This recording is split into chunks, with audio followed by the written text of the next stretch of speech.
Hello, I'm Shruti Kondi and I'm a part of the events team at the Museum of Art and Photography, MAP Bangalore.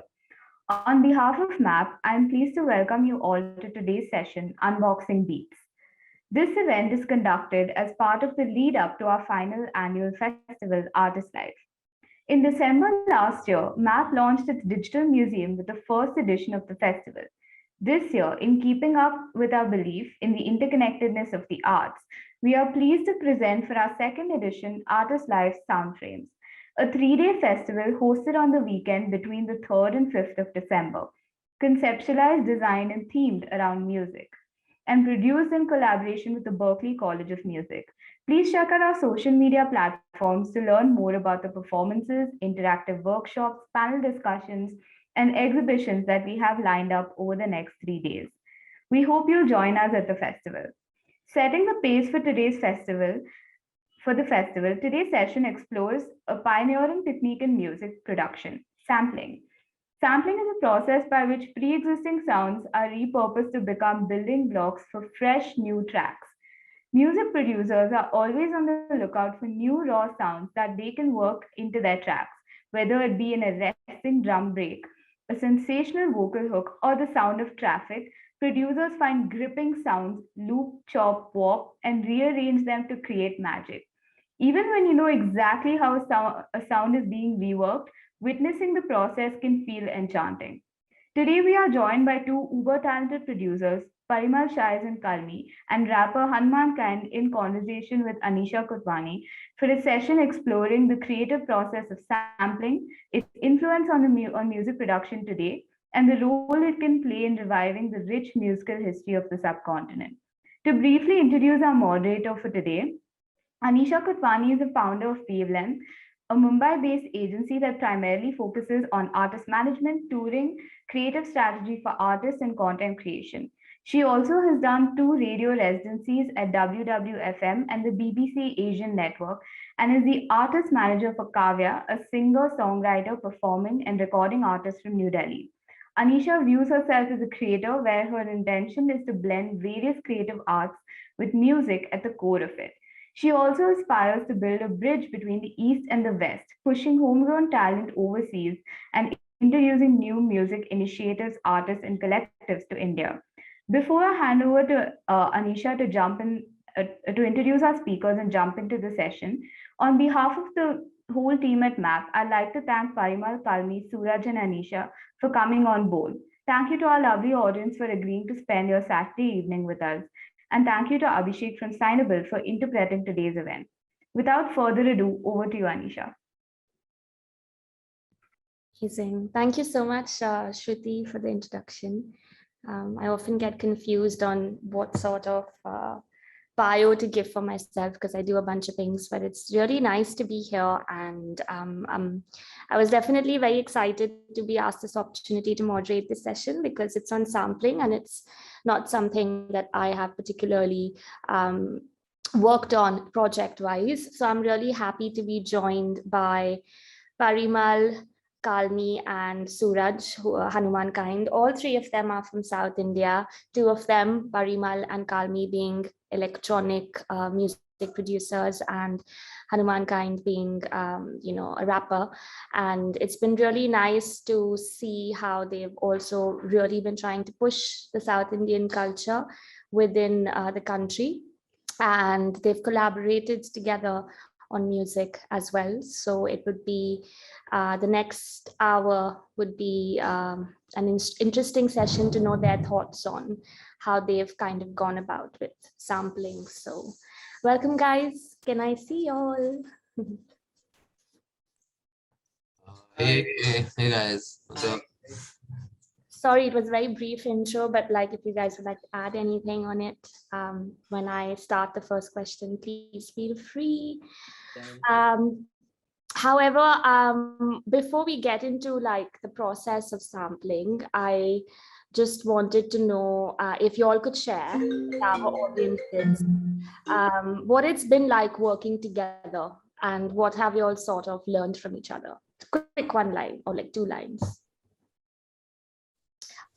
Parimal? working with each other had made us grow a lot in the senses of sound. And working with Suraj is when I really learned how to work with the rapper, like what they want and understand how to make a beat or things like that. And then with Kalmi, he had helped me a lot with the sound process, how to do the engineering and the production, sound designing side. So yeah, Amazing. that's Yeah, I mean, for me, it's the same thing as in like, I actually never made hip hop like before I actually started working with Suraj. Like, so I'm really glad that I got a chance to work with him, like in order to actually understand how like hits work or like records work. And it made me open up to a lot of genres which I never thought I would make. But it was a great like process. Like even with Parimal, like what I've realized was he like the way he was sampling stuff, even though I realized that like the rawness exists in the way he samples. Like I've and sometimes it's okay to not have like a completely clean sound, and the kind of stuff which he had on his songs were like making me think that like they sound cool nonetheless. Like you don't need to completely carve everything out. So that was what I learned. Cool. And Suraj?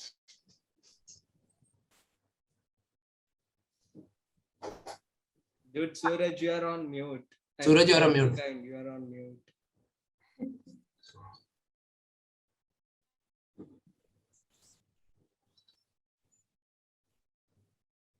Still So can't hear you. Can you hear me now? Yeah. yes, Okay. No. So sorry, I'm in the middle of a little session.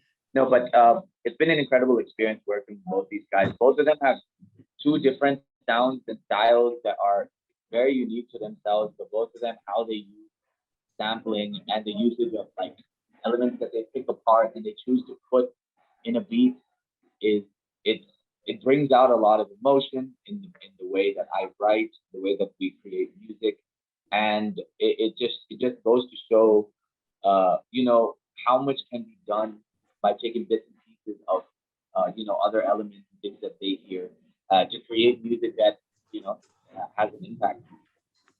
Cool. Thank you. And I think the next sort of question before we dive deeper is, it would be nice if you guys had to like sort of explain what sampling is to, if someone's on this webinar who probably has no idea about it.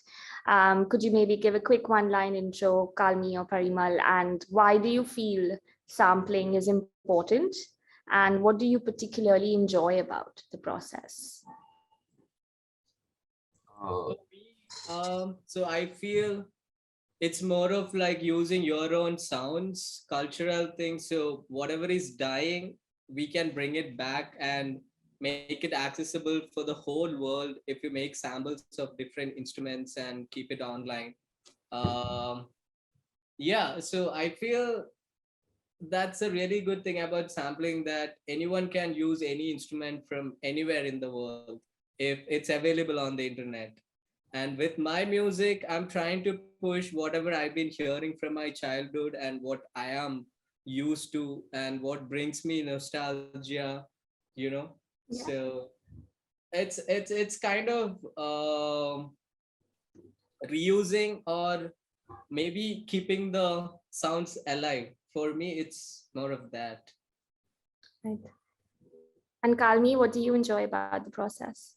Yeah, for me, I like so like the for me like sampling has occurred in like two ways. One is like through recording stuff from like places like where I go to. Like I keep doing a lot of film work, so I enjoy the process of using the sounds which exist in the field space. Like suppose if there's a recording happening at a certain area, the sounds of that space, using that to recreate the atmosphere and the ambience for the track to have an elevated state is what I enjoy. And also in terms of like reviving samples, like for me, like I personally have sampled like old orchestral music or old like especially which pertaining to hip hop and such. There's like old samples have this certain recording techniques which I don't think any of the new equipment have, like in terms of imitating or like bringing a certain emotion into the track. So those recordings have a certain noise or like a certain like a texture which can never be like gotten back in the same way. And the minute sometimes even though you try to get the same melody out of the same sample, what happens is the emotion might not be the same because the way it's recorded is different. So that's the most important thing which I like, like about sampling, and it sort of like pushes me in a way where like the sound is completely cohesive, like the melody will drop it. Yeah. So you all have worked on tracks. I mean, Suraj, you've worked on tracks with both of them, where one track with Parimal was called Slab, and he sampled like a South Indian instrument.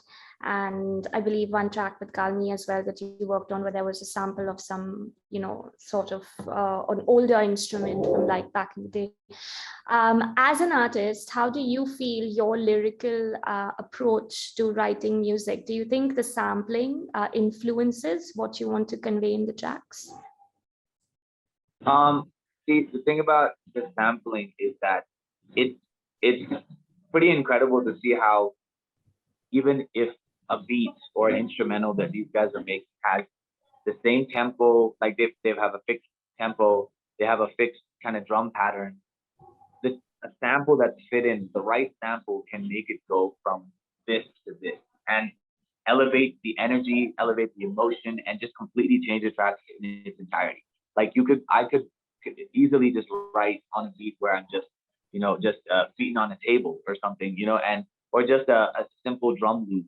And still, like, yeah, you can write poetry on the back of that. But the minute that someone puts in something, whether it's like a guitar sample or a violin or like a shunk or a traditional instrument or something that's a little bit more modern, or even if it's a vocal sample that they use, it completely can shift the narrative. It can completely shift the way that a song can hit and impact the person and the people that are listening to it. And when I'm writing, absolutely the same thing, like things that you wouldn't have naturally had thought just because you have a simple beat. All of a sudden, you're like, you're flooded with the emotions that that sample may bring, right? So it's definitely all kind of connected together.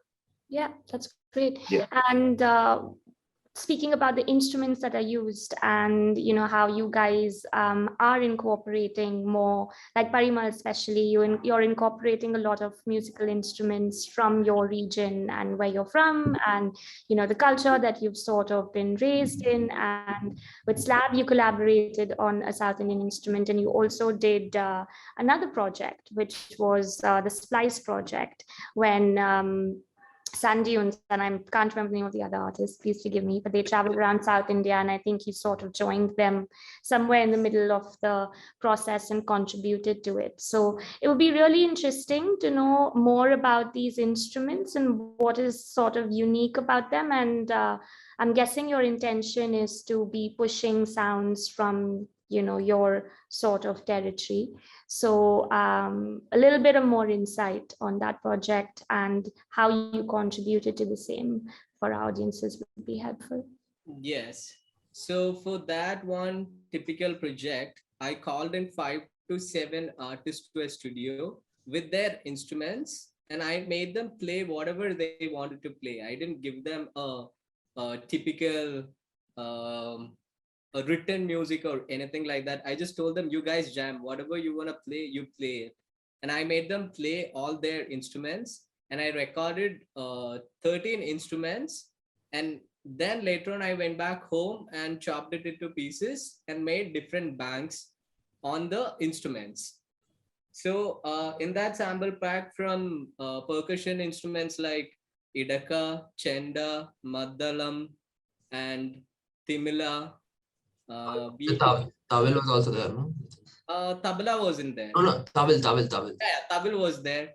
And then we had parai, which is a Tamil instrument. And then for strings, I recorded veena.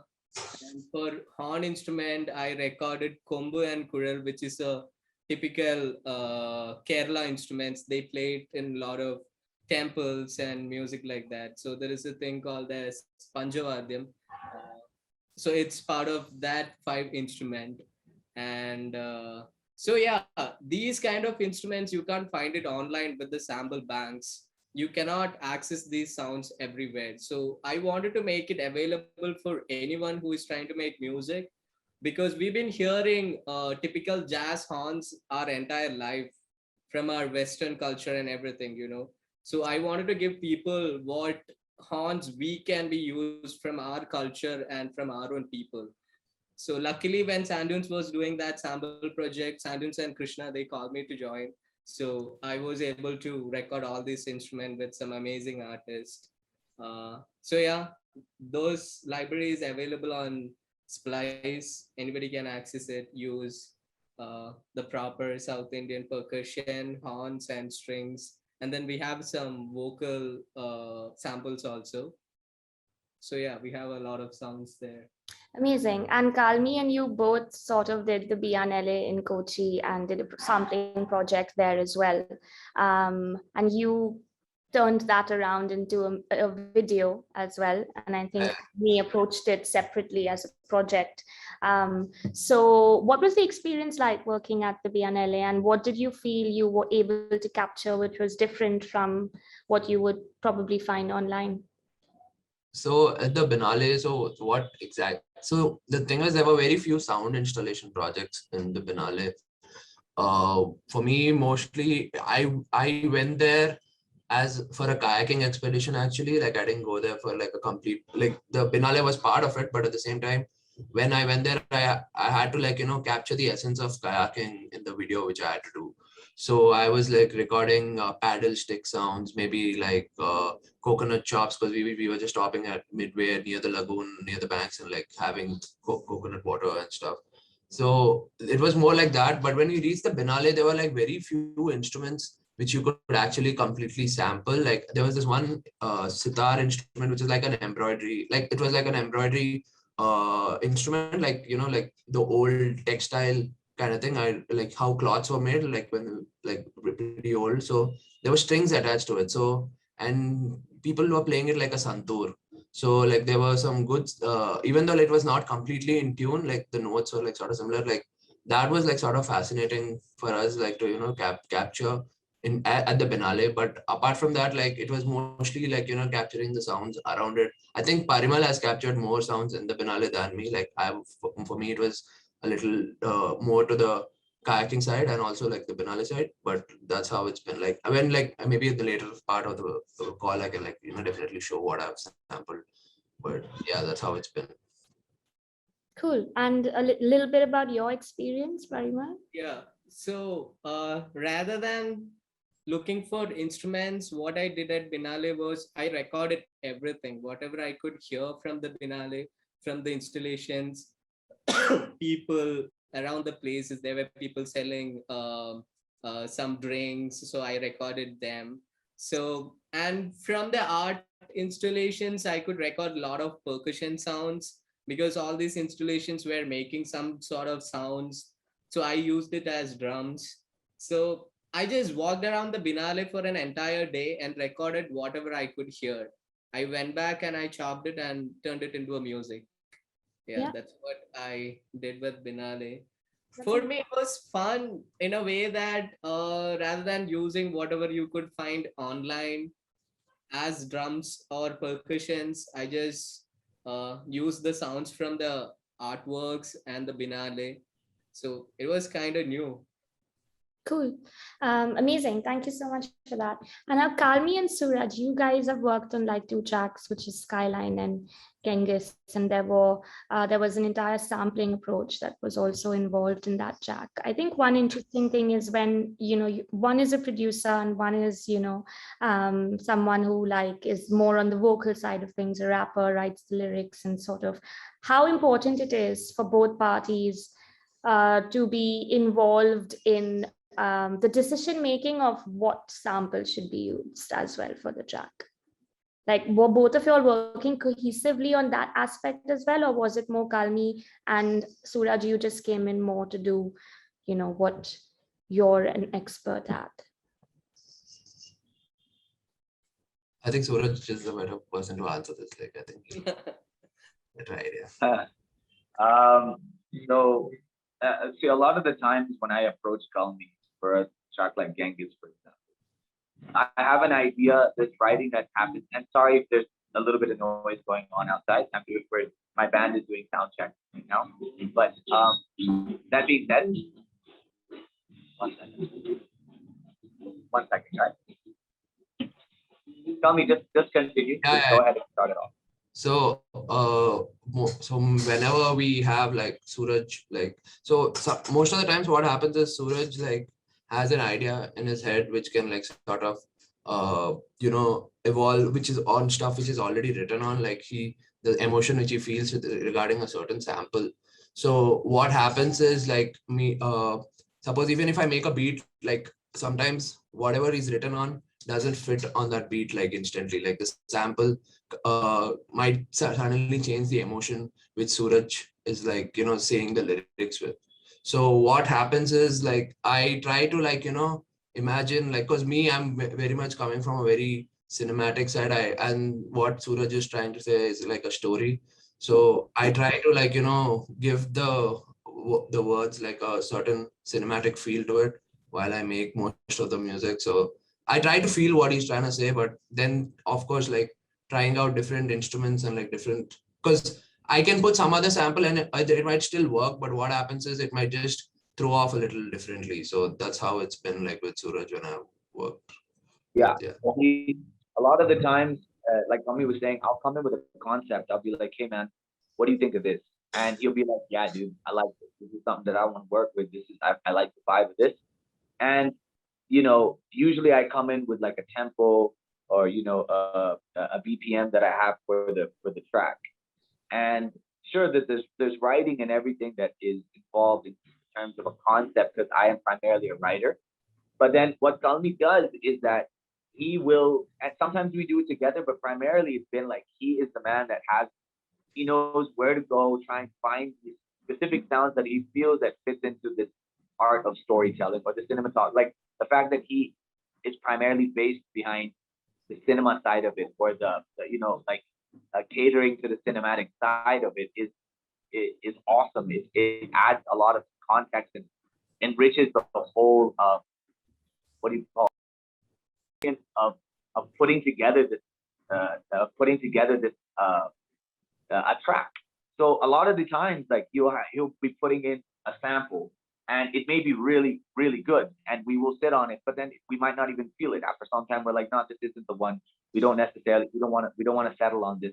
And he'll try something else. We kind of just loop around, and each time, my delivery and my cadence tends to change too, because I am like, that's what a sample can do.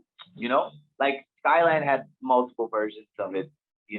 Genghis had a ridiculous number of versions of it too. And we were like, the thing is, when you find it, you find it, and there's always the possibility of getting a better sample or finding another one but it's like sometimes you just know and you feel it and you work through, and there's stuff that's added along with like a lot of times it starts off with one or two samples that Kalmi or Parimal have fused, right?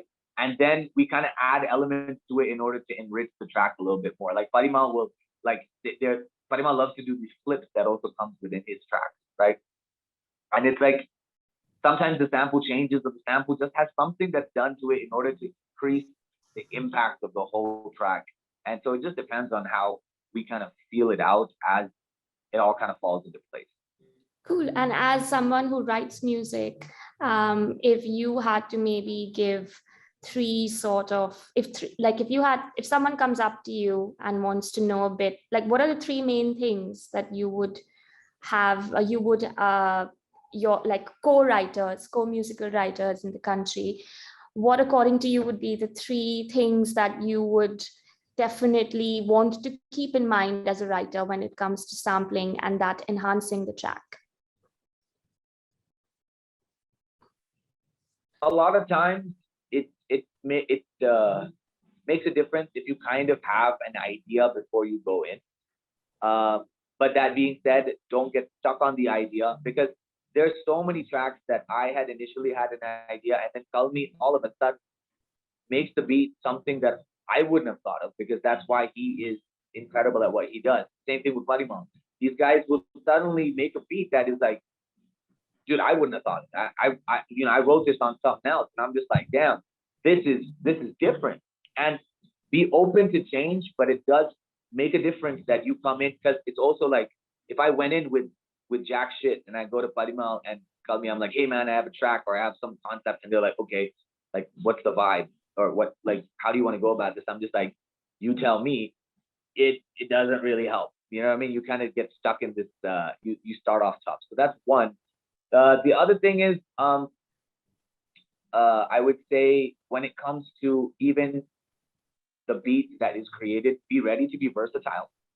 Be ready to move things around. Be ready to know that structure, like when sampling is done, because of the fact that it can change the track entirely and make it 180 degrees, spin it on its head, and make it something that it wasn't before.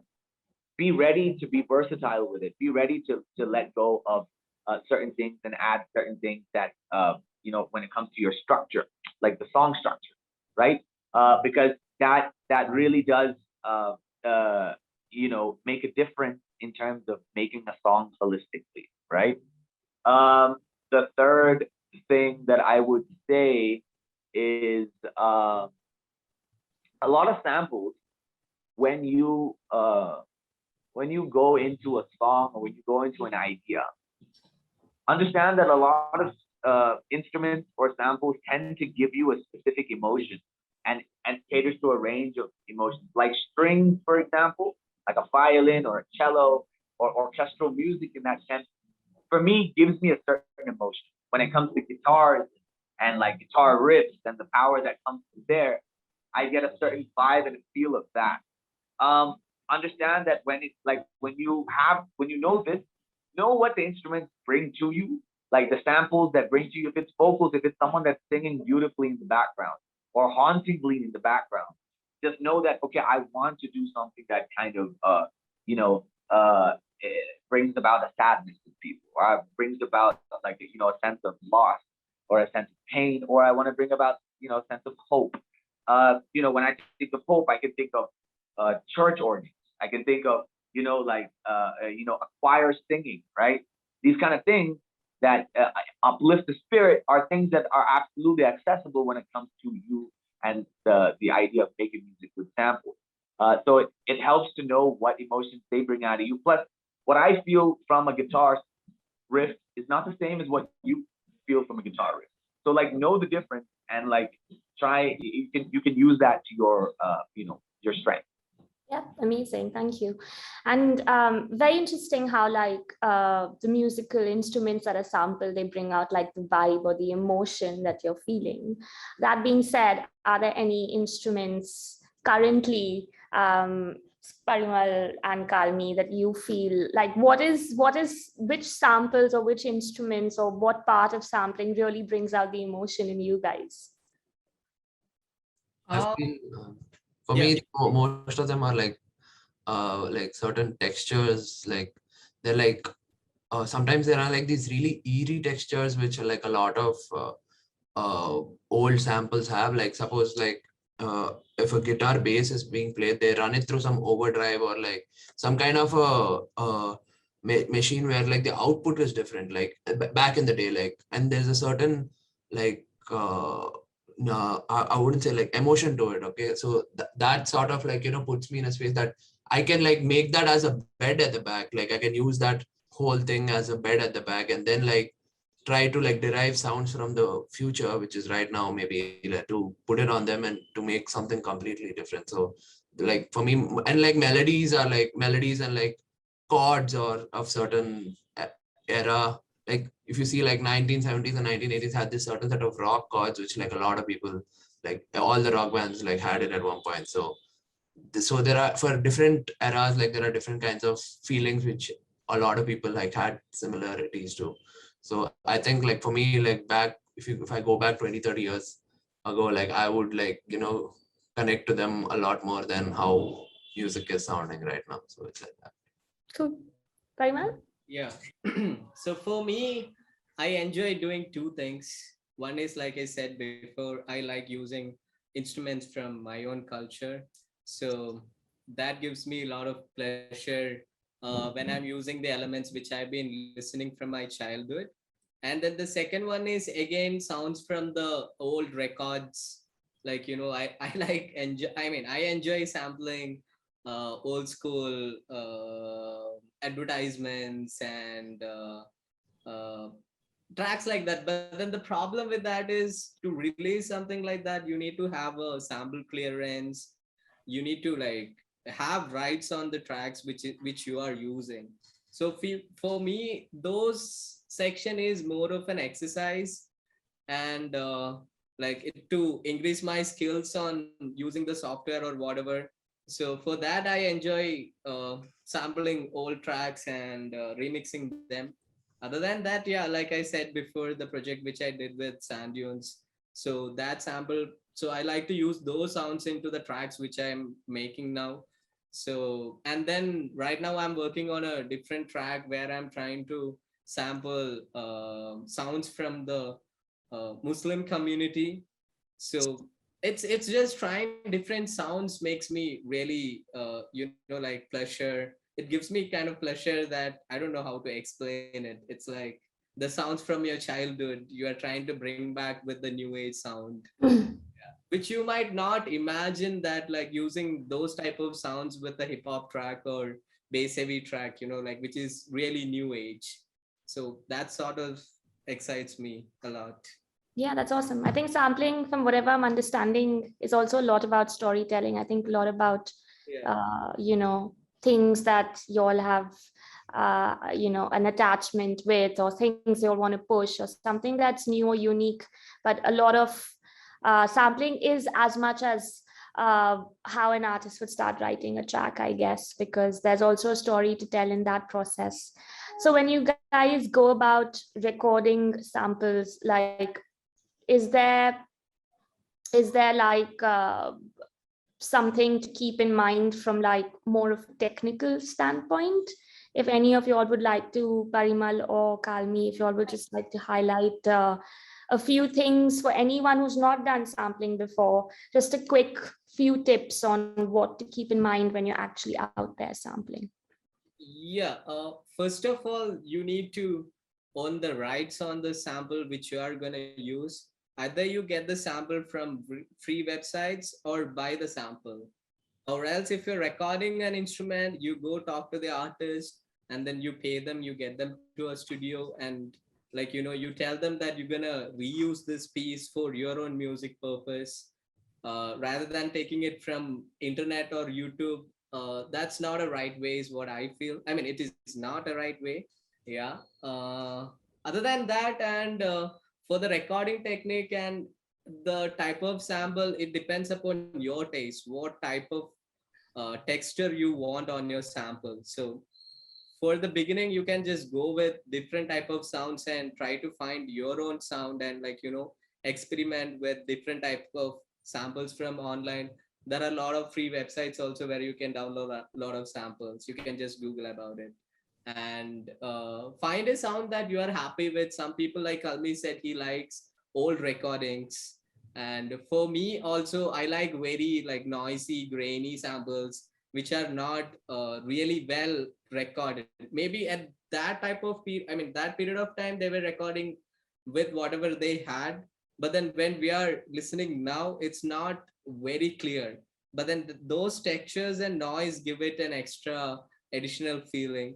So for me, I enjoy it a lot. So it depends upon, like, you just try with whatever you want to do, go with different samples and find out what type of sample excites you, and then go behind it. Okay. Yeah. Amazing, thanks. So I'm going to ask this question to all three of you all, actually, and maybe Suraj can start. Like, is there, maybe share one track which you feel has got like sampling on point? It could be from anywhere, but like something that you feel has like nailed the sampling game, and what about that track that you Do you like? mean like one of our tracks specifically, or any track? It could be yours or any track, just something you heard and you were like, okay, this is pretty much like on point. No, see, if I had to say one of ours, I think Genghis is a track that I really like how the sampling has been done, because for the longest time, like, I mean, most people are thinking that that's like a violin. It's like like it sounds like a Like it's very, very, I don't know, it could go one way or the other when in reality, Kalmi had it was like a very much like a guitar. Someone was like tuning a guitar and he like placed that there. And the way how it was just placed, it sounds like one thing when it really is something else. And it adds this So the guitar bass tuning that person was doing was tuning the guitar, and there was an overdrive to it. So there was a tail of the bass, like it was not actually the notes being played. Like after the notes were played, there was a tail, like as in, like the same notes were being played like by the overdrive. So like it was like the the distorted part of the guitar which you were sampling, not the actual playing of the guitar. So that sort of gave it a texture which sort of like put it apart. Yeah.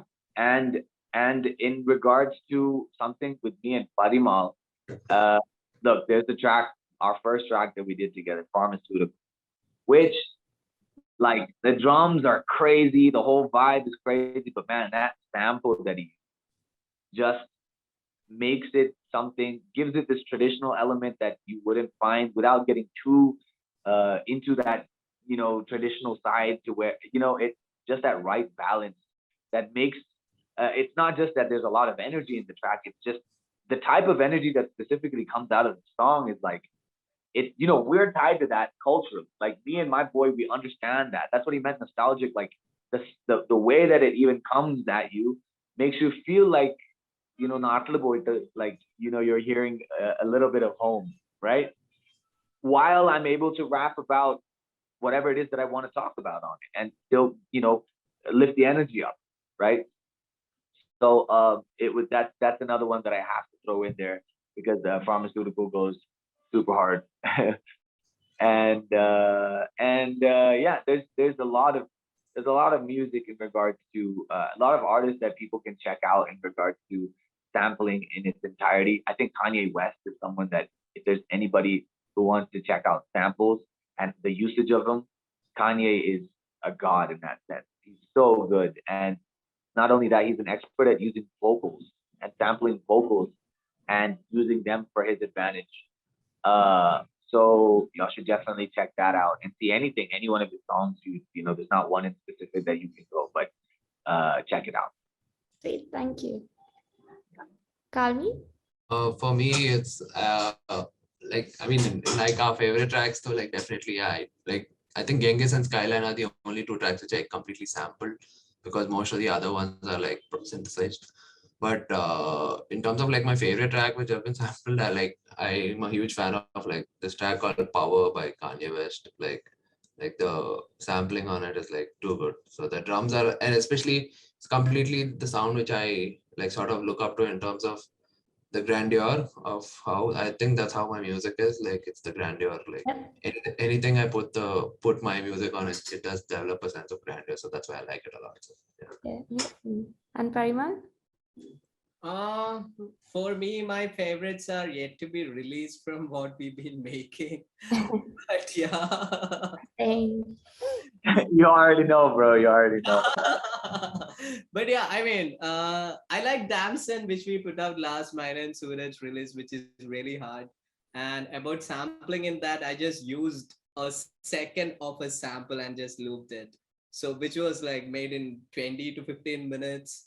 It was fun to make. So that's something which I try rather than using instruments and then use some sort of sound effect from old recordings.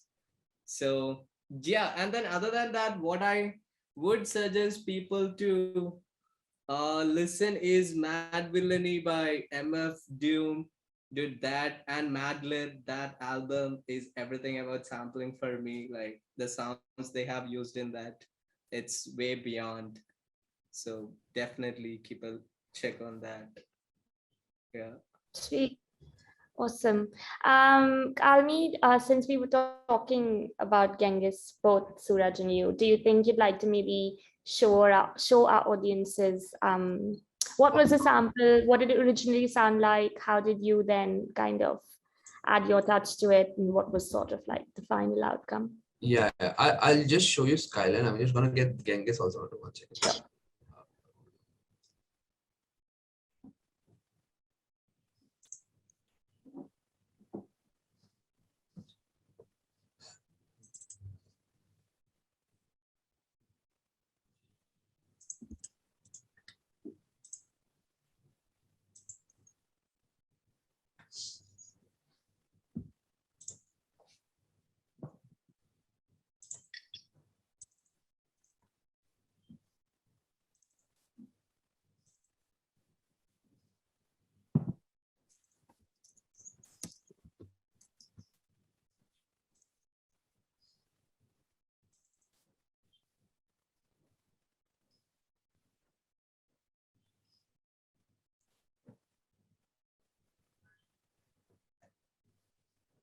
I'm just dragging it.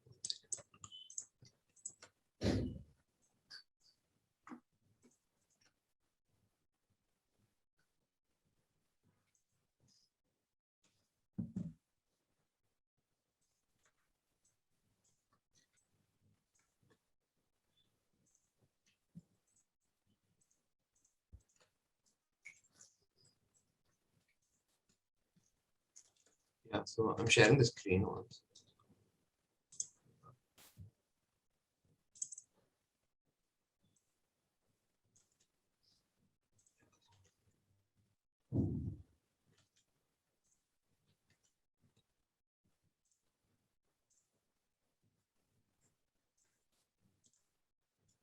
Yeah, can you all see the screen? Yes. So the initial sample was just this, like, so, yeah.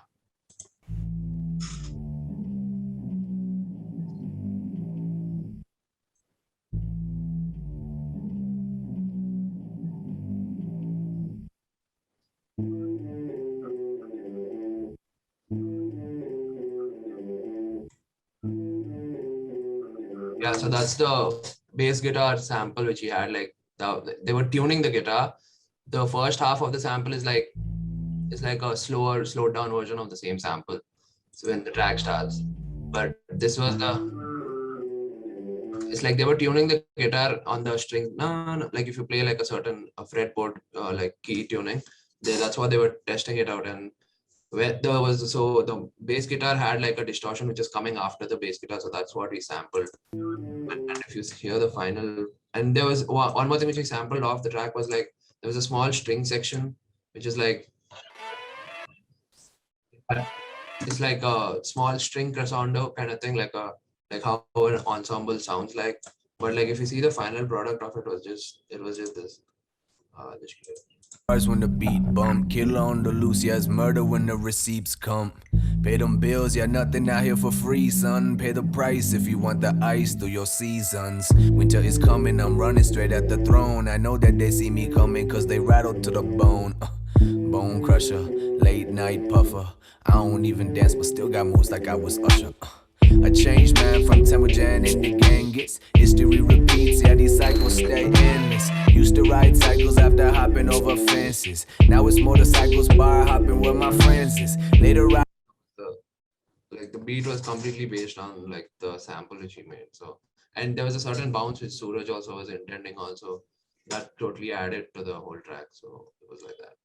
Yeah, I think the string sample just makes such Yeah, the string sample is to stop the continuity. Like, yeah, it just adds such a subtle, beautiful touch to the whole track, just coming out of nowhere on that other beat. That's it's a very Indian feel to the. It's like very. I don't know if you all heard the track Masakali by Rahman. Yeah, of course. So it's like that. That's awesome. Do you also want to show Skyline or? Yeah, I have Skyline already with me. Great. Skyline was like a 1946 orchestral sample, like before, like it was like by this composer called Philip J. Lang. It's this one.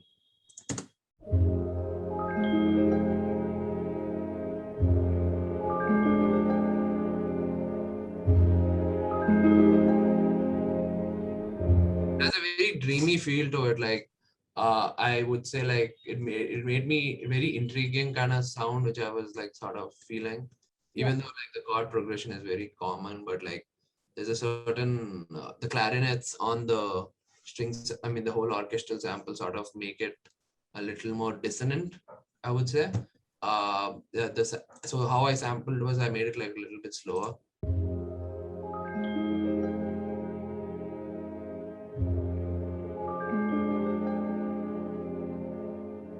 So on the main sample, like I added like a bunch of like in the full track, I added a bunch of cellos, like a cello low bass note, because like that gave it a lot of emotion. And like I added some like small, very chimatron kind of keys which I played so that it completed the sound. So this is what.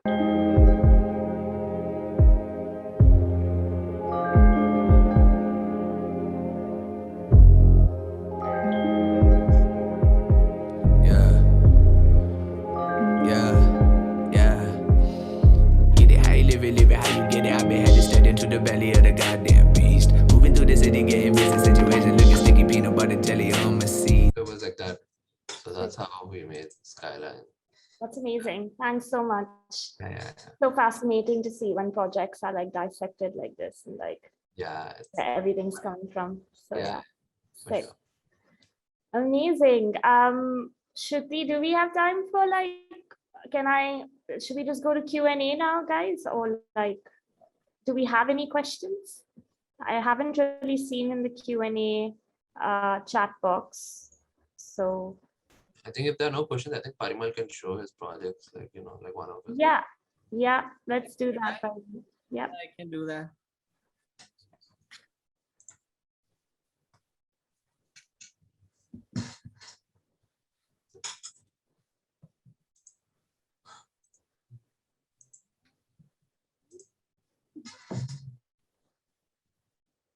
So this is something I'm working on right now, which I was talking about before. We're trying to push in sounds from the Muslim community. So for this project, I have sampled some percussion instruments and harmonium. So I'm gonna just show you one by one. This is called as Kolkali. It's a percussion sound from Kolkali. Then this is called as Arbana. It's a percussion instrument.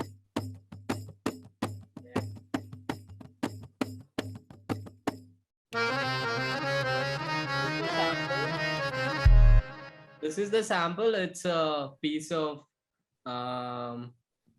harmony. So now I'm gonna show you what I made out of it.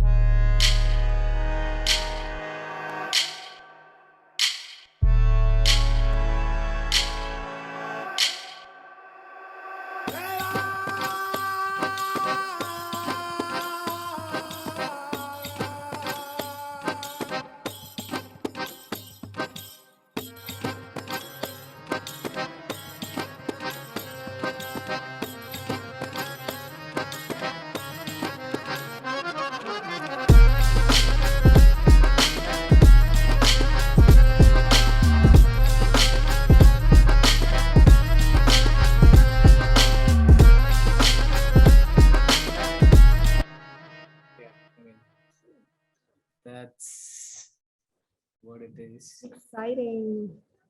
Mad. So we got a question actually. Are you showing us more, Parimal? No, I'm done. Yeah. Okay, cool. Whoever wants to take this. Yeah. The question is, oh no, where did it go? Oh. 1 second. Yeah, got it. What's the general process for HMKS vocal processing?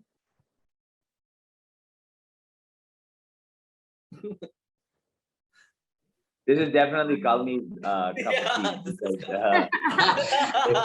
If I reveal the chain, everybody's gonna like. I feel like in general, like vocal processing for like, I feel it's been changing continuously as Suraj's music has also been changing.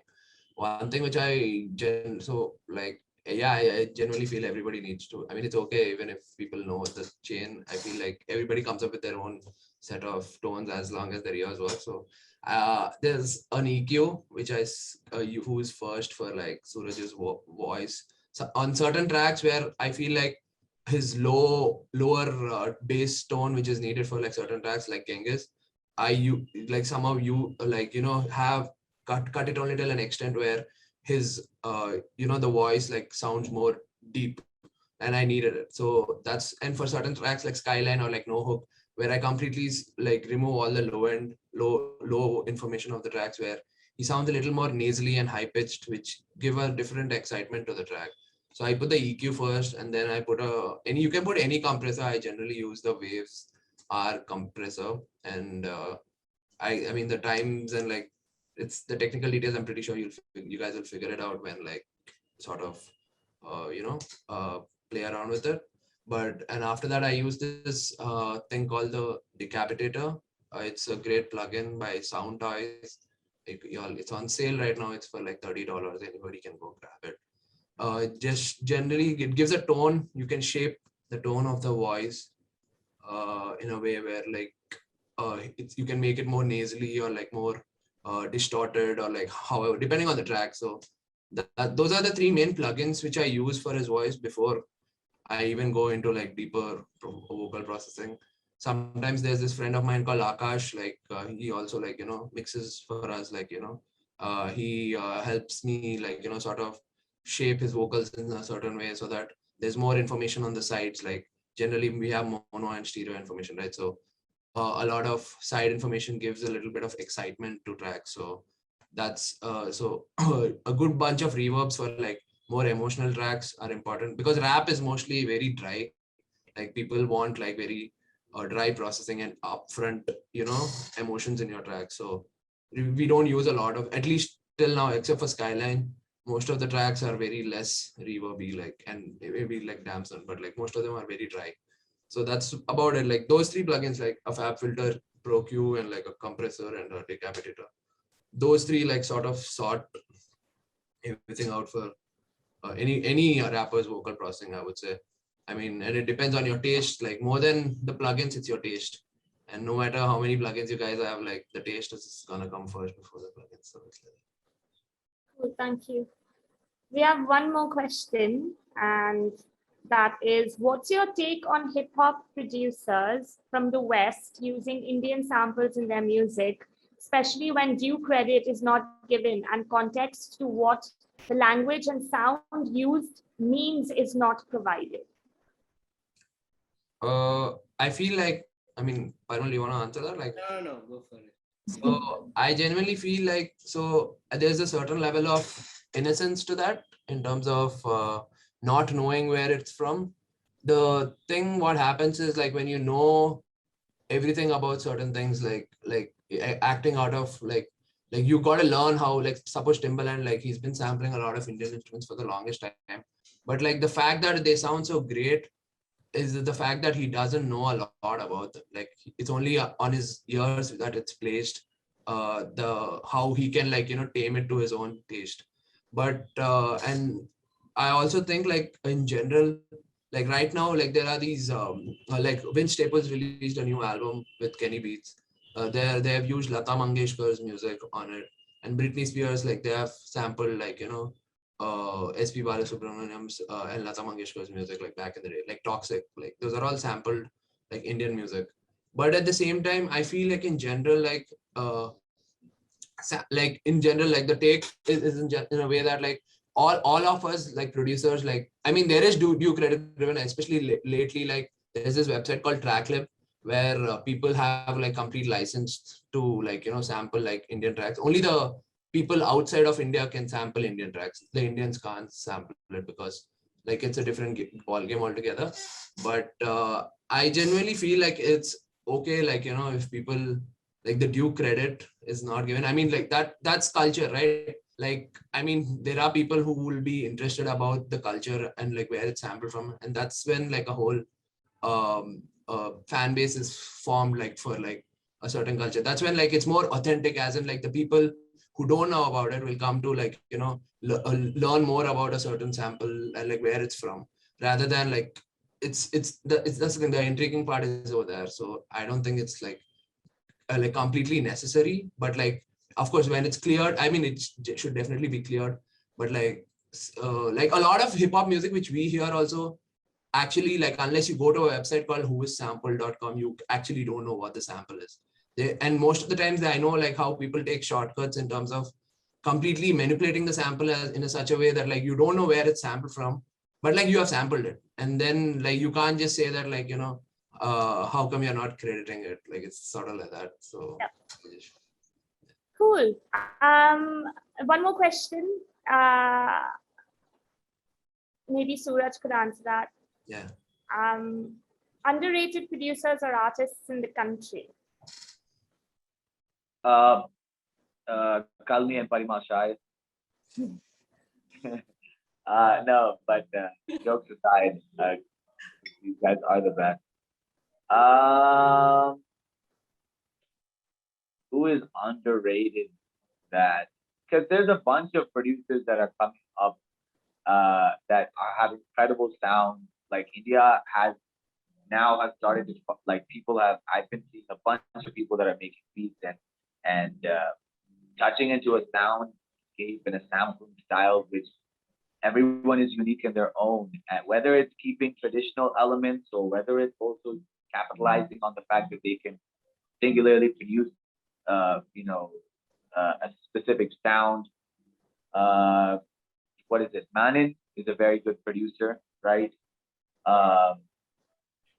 And there's a couple actually. I think I'll There's this send a guy list called out. Lambo Drive, and there's this guy called Lambo Drive. Oh, Akash Shravan Akash also. Chavan, yeah. He's amazing.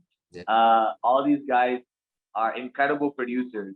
I can't forget my boy Akash, of course. Yeah, and There's this guy called Barg Kale, like that guy's also. Bard, yes, Sallah Shah, right? Yeah, These guys, there's a bunch of people that have been really, really bringing it in terms of production and what they can do, which is really, really tight to see. And yeah, I think if anyone is paying attention to the production scene within India and specifically the hip hop scene, I think you're going to see the resurgence. I mean, a rise of a sound that is very, very unique and different. Obviously we keep our ears to the West and for music that has already been created in terms of hip hop, but in terms of sampling, but there is a freedom that is given within the realms of music that Indian producers are tapping into, which is going to be shown. Like, we don't need to take stuff from there. You know what I mean? They've been taking stuff from here, so we're about to flip it over and show them what we can do when we produce it over here. And I think you're going to see a lot of that in the next few years, and it's very, very exciting. Amazing. One more question. This one I'm going to ask Parimal if he can answer. Is it possible for someone who's just starting to get a hold of how sampling works to get a good set of ears and initial critique in the DMS of these veterans? Can you repeat it again?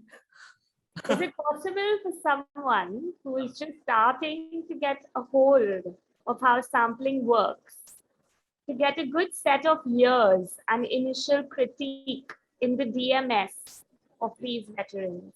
I think it's like. Yeah, I mean, I do reply to DMs. Parimal brushing off his shoulder. DMs, and I thought DMS. I think Parimal's writer is just brushing off his shoulder, saying that.